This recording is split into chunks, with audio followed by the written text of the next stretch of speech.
Thanks for joining us today on Branches. We just wanted to try to do some things that will be helpful to you guys. There's a lot of stress in the world right now, which is producing a lot of anxiety.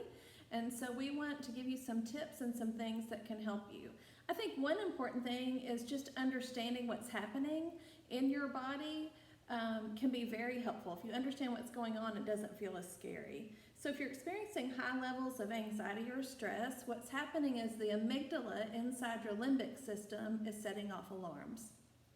The limbic system is a part of your brain that houses where your emotions are. And inside the limbic system, there's a part called the amygdala. It's about the size of an almond, and its sole job is to set off alarms and to let you know if there's danger. So if you see something, if you're walking down the street and there's a fire, the amygdala is like setting off an alarm, setting off an alarm, setting off an alarm. And your body responds to that so you keep safe so that you don't keep walking towards the fire. So with this crisis going on, your alarm system may be going, there's a problem, there's a problem, there's a problem. And so your body responds in different ways. So I think if you understand what's happening in your body, it'll be easier to help calm it down. So if that's happening to you, there's lots of things that may be happening. You may have a tightness in your chest, your heart may be beating faster, you might feel hot and sweaty, you might feel fatigued, your muscles may be really tight, you might have some somatic complaints, which means like headaches and stomach aches. So if those things are going on, we want to help you on ways that you can cope with that. So one being drinking water. Some of these things are very simple but very helpful. When that alarm system goes off, adrenaline is released in your body, but there's no emergency to take care of. So if you think about if you see a toddler in the road running out to the road to get a ball and a car's coming, then you run out there super fast and grab the baby and get them out of the road, right? So what's happening then is your brain has produced more adrenaline to help you take care of a crisis. But when you're anxious and there's no crisis to take care of, that adrenaline is just running through your body. So drinking water helps absorb the adrenaline so that the adrenaline goes down. That will help your body calm down. Caffeine is not good. If you can stay away from that as much as possible, that would be helpful.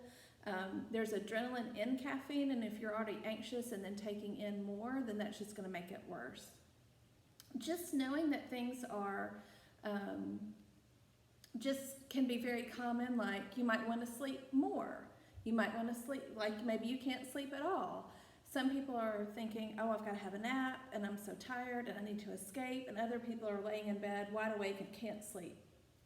So thinking about, okay, I'm going to try to keep a normal sleep routine.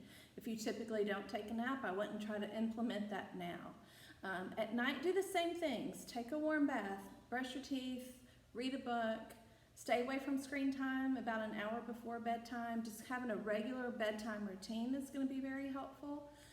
Same as appetite. Sometimes people feel so nervous they can't eat anything and they don't have an appetite. Others are like, oh, I want a whole bag of chips and a box of ice cream.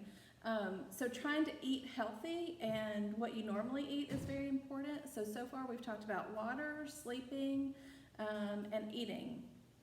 Some other things are just some common things like breathing, relaxation and breathing. So if you think about, you breathe in for 4 seconds, you hold it for 7 seconds, and you let it out for 8 seconds. So that's 4, 7, 8 breathing. You can Google that, it's really easy. Remember, when you breathe in for those 4, your stomach should go out, and then you hold it for 7, and then you breathe out for 8, and when you do that, your stomach should go back in. Because a lot of times we breathe backwards.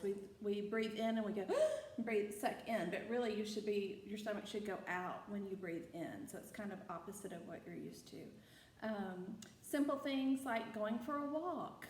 Get outside and walk around. If you have animals, use those. Pet your dogs, your cats. That will help calm your body down.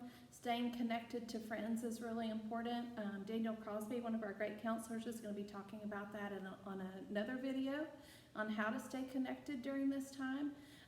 But just remember those basic things, and remember it's okay if you're feeling anxious. Just to validate that, you don't have to pretend that you're not anxious.